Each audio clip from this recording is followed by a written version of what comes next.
Magandang buhay sa ating lahat na mga nanonood ngayon at sana ay nasa positive ang lahat ng ating mga feelings ngayong paparating ang Chinese New Year sa ating buhay.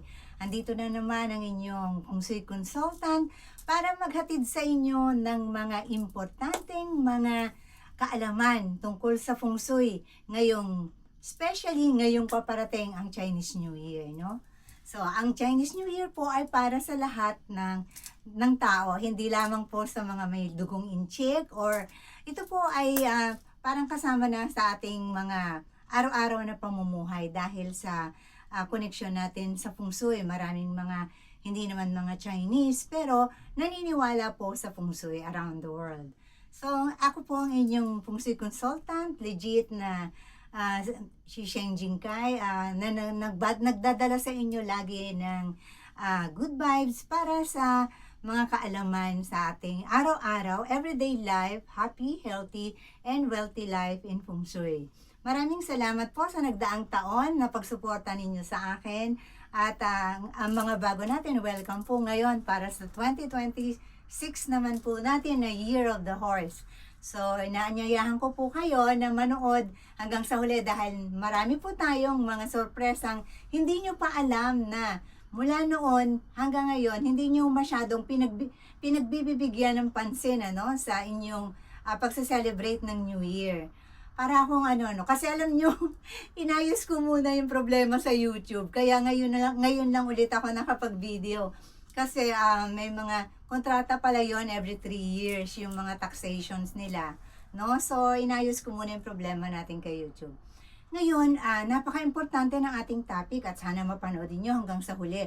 At kapag naman nagustuhan ninyo, baka naman pwede pong paki-like and share. Salamat po sa mga subscribers natin. Maraming salamat po sa pagtitiwala at pagsuporta. So, ito po yung ating bakit ba tayo nagpo-Feng Shui? Bakit ba tayo nag-a-apply ng Feng Shui sa buhay natin? Siyempre, kasi kaya tayo nag-a-apply ng Feng Shui sa buhay natin is to enhance our life. And if our life is enhanced, it will feel us better, no? Mararamdaman nyo po talaga, alam nyo, yung iba nagsasabi lang ng, ayoko mag-start nun kasi parang never ending yan.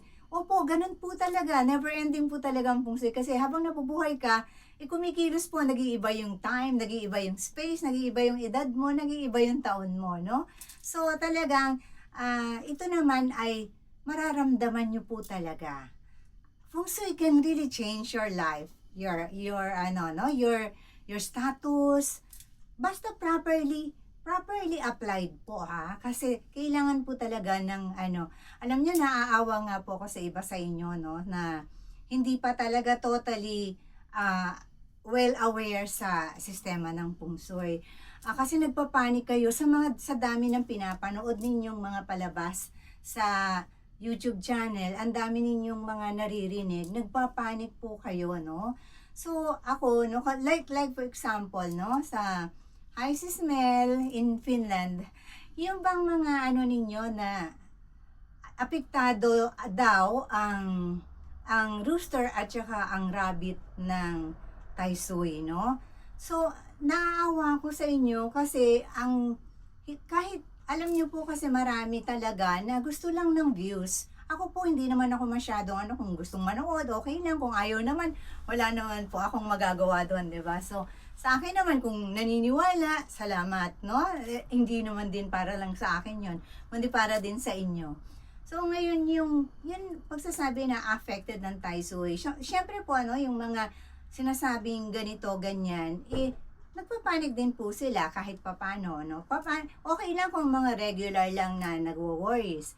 But then kung talagang meron yung super, alam nyo po, may mga kaibigan po tayo na talagang matatakutin. No, marami, kasi alam nyo sa ibang bansa po, may mga malakas ang pressure. So, talagang yung iba, wag na kayo kasi alam nyo, sabi ko nga instead na manood kayo ng napakarami, bumili na lang po kayo nitong ating book 2026 para alam niyo na po, well guided na po kayo. Tingnan niyo ang cute ng tiger,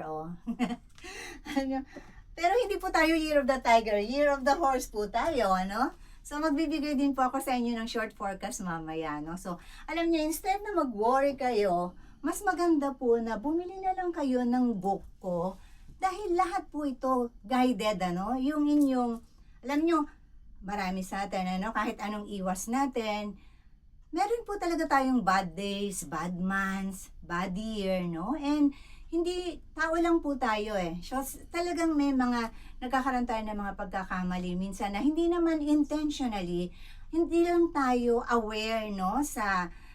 Minsan masyado lang tayong palagay sa ating mga kasamahan sa buhay natin, mga kaibigan, mga family, no? So, ini-expect natin na everything will just, yung in sync lang, yung gano'n, ano? Pero, hindi natin nararamdaman minsan na merong na-hurt sa atin. Pero, kung hindi naman intentionally, ano? Kasi hindi naman tayo masamang tao.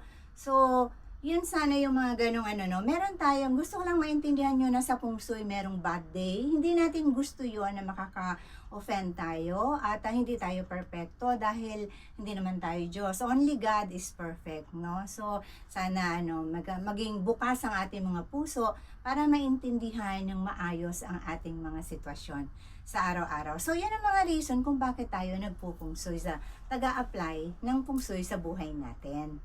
Ngayon kasi ano, it will also help our soul to grow. Yung ating mga soul ay mag-grow. Kasi yung ano natin, no, soul makes you human. Yung ating soul, kaya tayo nagiging human kasi may soul tayo, no? Ito yung mga soul natin ay yung our emotions, our actions, our decisions, lahat ito ay because we are human, and this is because of our soul, no? So yung ating yung ano natin na yan, kakaiba yan sa ating spirit. Gusto kong ipaliwanag sa inyo, spirit is only God can give us. It is the breath of God na ibinibigay sa atin, and only God can take it away from us. So the soul and the spirit is very different. We must feed our spirits, but also we must feed our soul para maging content and satisfied ang ating spirit, no? So yung ating soul ay kailangan nating i-satisfied siya sa ating pag-a-apply ng Feng Shui, it makes our life balance, no, sa ating phase ng ating buhay. There is yin and yang. So yun yung ano natin, no? Yan ang purpose natin, na soul makes you human and spirit makes you eternal, because that is given by God, yung spirit natin. That is the breath of God sa atin. Hinga ng Diyos sa atin yon. Pero ang soul, tayo ang namamahala nun. Tayo ang nag-guide ng soul natin, how to make it happy, how to make it content, no? So yun ang application natin ng Feng Shui. So yan, kaya tayo nag-a-apply ng Feng Shui, dahil kapag satisfied ang ating soul, ay tayo ay kumbaga meron ka mang napagdadaanan, meron pa rin talagang kumbaga balance ang path ng energy mo sa buhay. So yan ang ating konting natututunan sa ating Feng Shui. Ngayon ang ating maraming mga makinig kayong mabuti, kasi ang mga halo ito may bawal at saka yung magandang gawin sa first day ng New Year, no? Yung ating New Year na, kasi yan very significant talaga yung first day ng New Year. Di ba laging sinasabi sa atin ng mga kabataan natin, sinasabi ng mga nanay natin, wag kang mapapagalitan ng auno, ha? Baka buong taon ka napapagalitan ka o napalo ka ng auno, buong taon mapapalo ka. So yun ang natin sa auno lagi. Napaka significant sa buhay natin itong auno. So bibigyan ko lang kayo ng short forecast muna nitong ating no? Of course, parang ang valedictorian ng taon ay rabbit, So, kasi ang rabbit, bukod sa kanyang prosperity, ang rabbit ay, nasaan si rabbit? Si rabbit ay may dalawa pang big auspicious. It means, meron siyang dalawang maaasahang darating sa kanya na malaking swerte, no? Dalawang swerte bukod pa sa kanyang prosperity star. So, given parang siya yung valedictorian ng taon. Tan tanan tan tan tan. Congratulations sa mga rabbit. Sana ma-enhance nyo ang inyong kaya nga sinasabi ko sa inyo, mga rabbit born, please buy your book para mai-enhance ninyo at ma-grab ninyo ang lahat ng mga opportunities na magandang i-apply sa buhay ninyo ngayon at saan kayo dapat mag-ingat. So, ang atin namang siguro para mga salutatorian natin yung they have an amazing year. Yung ating dragon and snake, no? Yung ating dragon and snake, but gusto ko lang yan sa inyo na there will be lots of stress this year, no? Although amazing ang inyong taon, there's still plenty of stress to handle, no? So, yan ang ating dragon and snake. And then, ang ating rooster, although afflicted siya, na kasama siya ng may bad star siya ng taon, ay meron naman siyang dalawa ba? Oo, dalawa rin ang kanyang maaasahang malaking swerte ngayong 2026, no? So, yung mga yan, medyo mag-aano kayo.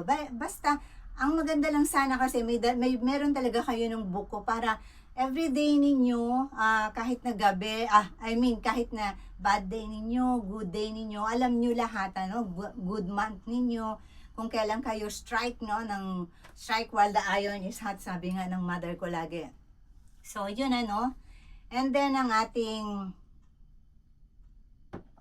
monkey, although very dangerous din ang taon ng monkey, ay meron naman siyang maaasahan na isang malaking swerte at isang maliit na swerte.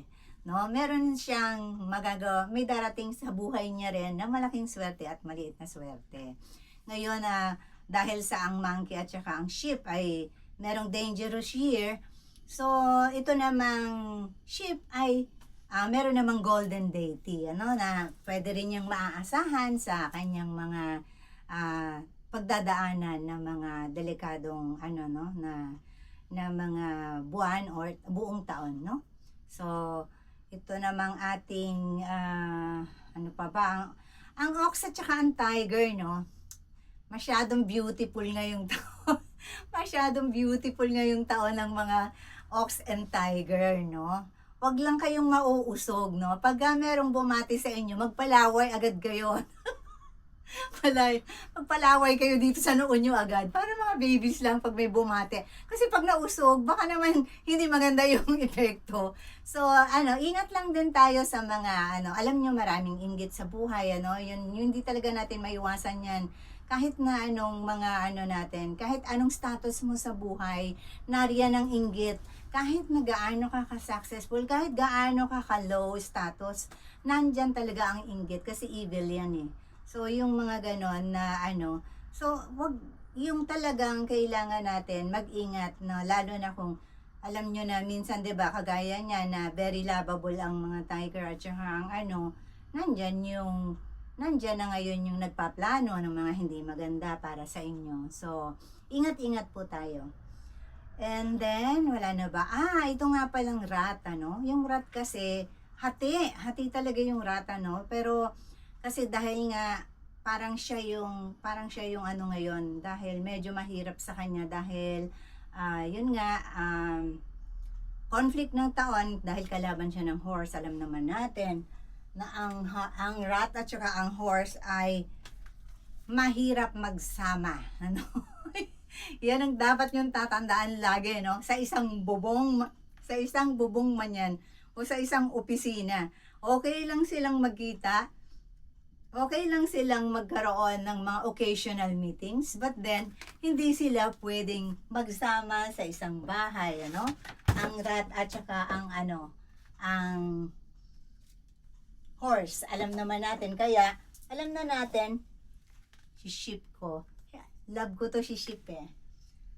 Ngayon, kayong mga, sa rat naman natin, although meron kayong heaven lock, but then kasi automatic yun pagka ikaw ang kalaban ng taon, no? So, ingat talaga, super duper ingat talaga tayong mga yan.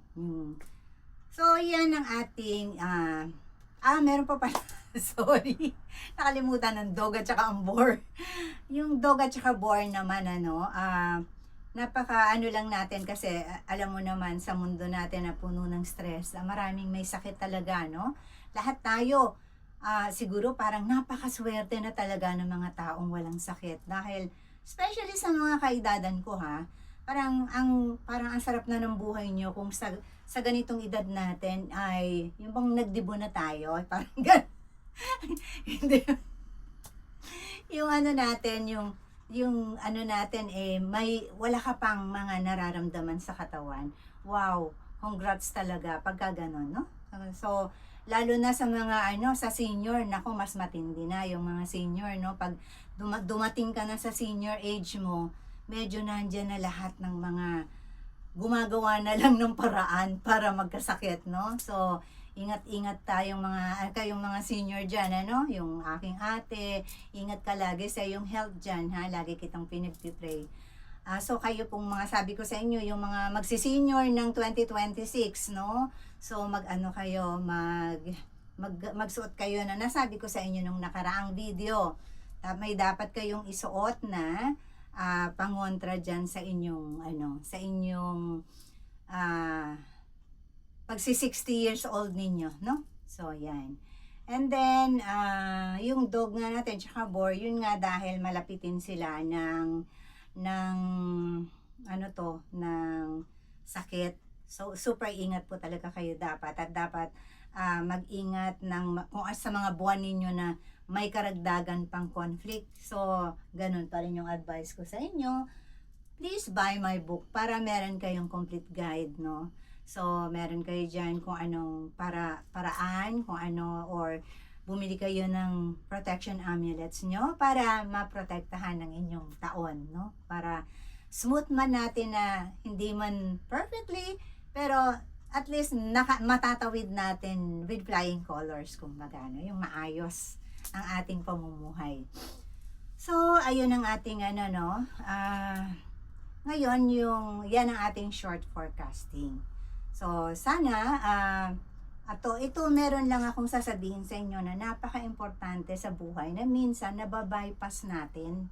Nababypass po talaga ito, and naka-experience po ako nito, na nagpunta sa isang bahay na ang pinaka-importante po talaga ng pagpasok ng taon, alam nyo po, bagong kalendaryo. Magtatawanan kayo. Yan po ang pinaka-importante, bagong kalendaryo. Marami po sa atin ang nakakaligtaan ang kalendaryo. Ibig sabihin ng kalendaryo, it represents days of the year, no? So, noong nangyari sa pamangkin ko noon, and nagpunta ako sa kanila, and talagang sobra akong nagulat na wala silang kalendar sa kanilang bahay, no? So, yun talagang parang hindi maganda yung significance na wala kayong calendar sa inyong loob ng bahay. Alam nyo, ina-advise ko talaga na every room, yung bawat kwarto na tinutulugan ng tao must have a calendar, no? Yung living room nyo, yung dining room nyo, napaka-importante po ng calendar na minsan hindi natin talaga nakakalimutan natin yung mga kalendaryo. At alalahanin natin lagi na ang mga kalendaryo ay dapat na nakahang talaga yan pagdating ng New Year. Meron na agad kayong kalendaryo. Hindi yung tapos na yung New Year, tsaka pa lang kayo magkakalendar. So, yun ang isang napakahalaga, napakamahalaga na nakakalimutan ng iba sa atin ang kalendaryo. Kasi minsan iniisip natin may cellphone alam natin yung araw, and then meron tayong watch minsan na meron ding nakalagay, 'di ba? So, pero hindi natin naiisip na ang kalendaryo na yan may representation sa buhay ng mga tao, no? Sa life ng mga tao. Yan. So, yun nga ang sabi ko sa inyo, kung meron kayong ng ating book, mas okay na may naga-guide talaga kayo na, teka, pangit yung ano ngayon eh, wag muna kaya ako makipagkita dun sa ano, wag muna kaya ngayon kasi baka hindi kami magkaunawaan, gano'n. O kunyari eh, meron conflict ang araw mo or conflict ang month mo, no? Tapos meron kang makikipag-chika-chika ka. There is really a tendency na magkakaroon ng misunderstanding kahit hindi intentional talaga, no? Kasi evil naman yung mga mag-i-intentional. Siyempre yung unintentional talaga, no? So, ganun talaga ang nangyayari. So, wala naman tayong magagawa. Tao lang. So, yan yun, no? Ang ating short, ano. Ngayon, ito naman yung, nabanggit ko na sa inyo noon, yung mga lucky colors ninyo. So, hindi yan lucky color ng taon, ha? Lucky colors ng every animal signs dahil hindi pwedeng magkaroon ng isang lucky color sa buong taon na ikaw, ibang animal sign mo than the others, no? So, kaya lang yun, ano, yan ang, alam nyo, minsan makikita nyo, kahit ang mga eskwelahan namin, nagpo-post sila ng mga ganon. But then, alam nyo, ang dali pong mag-mislead ng tao. Napakadali. Kahit na yung mga napapanood ninyo, nag-google ninyo, yung iba po dyan, hindi po yan the same year, hindi po yan, alam niyo yung mga pinopost, hindi po yan the same year, hindi po yan yung, ano ba to, yung parang, para lang may maipost po. Ganun po kasi yung mga sistema ng iba, no? Yung, sa akin, sorry kung ang napanood nyo ay yung 2024 or kaya 2025 kasi yun naman po ay may mga sinisingit kasi akong mga tips kaya hindi ko siya totally mabura. Marami na po akong binura. But then, dahil nga sa mga isinisingit ko na tips na yan, one day kapag gagawan ko uli ng bagong video yan at tatanggalin ko yung mga luma natin. No? So, yan ang ating ano ngayon, ang ating forecast at yan, sana, ayaw nga pala, limutan ko yung mga, ano, yung mga bawal gawin pag the day ng New Year, no? Yung unang araw, kahit na Gregorian New Year yan, o tapos na kasi yung Gregorian New Year natin. Happy New Year, everyone! Tapos, ngayon yung Chinese New Year. We're looking forward to the Chinese New Year na sineselebrate din natin. Holiday din yan sa Pilipinas. And sa ibang bansa, hindi naman ganun hindi naman ginawang holiday yan, ano? I don't know sa ibang mga lugar. So, yung ating bawal, syempre, given, magwalis ng auno, bawal yan, ano? Bawal. Tapos, magmura, yung mag-curse ka ng tao, yung may galit ka sa puso, mga bawal yan sa Chinese New Year. Sa New Year, sa first day of New Year.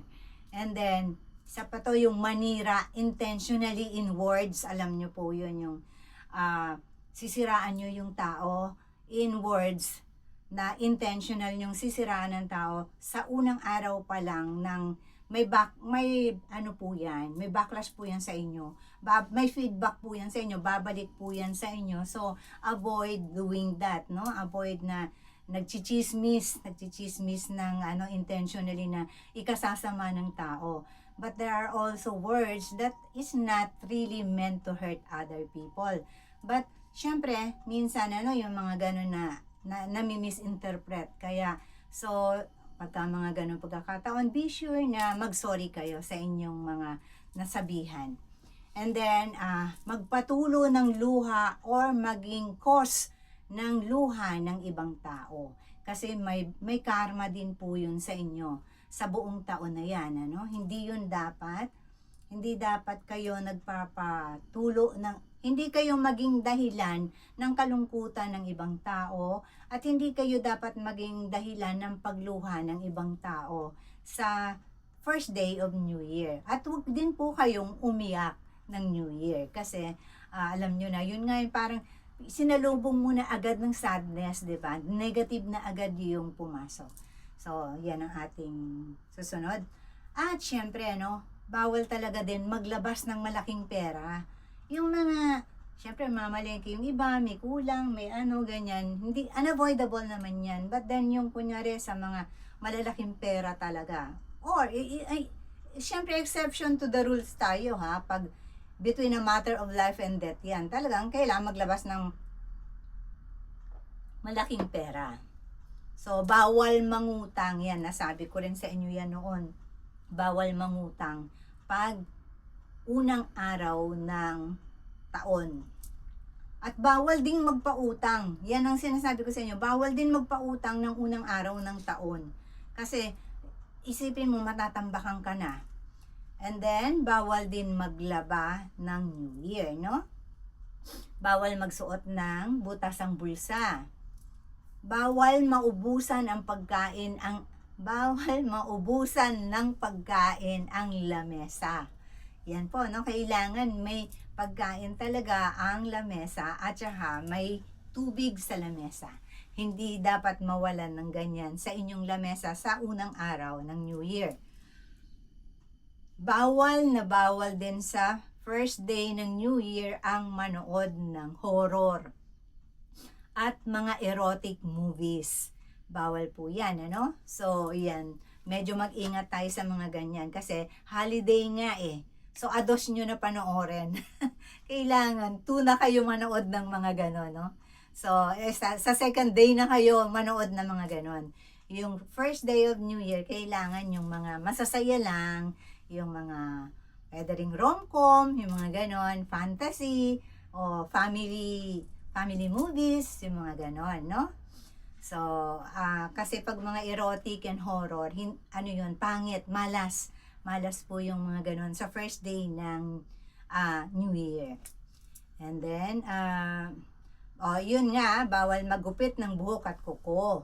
So, yun yung mga bawal talaga pagka first day ng New Year. And then, ang maganda naman is yung kailangan buksan ninyo ang mga pinto at bintana sa eksaktong 12 midnight. Yung paglagpas ng pag-open ng New Year, yun, buksan ninyo ang inyong mga bintana or pintuan even for 3 minutes para pumasok naman ang magandang bagong energy sa inyong bahay.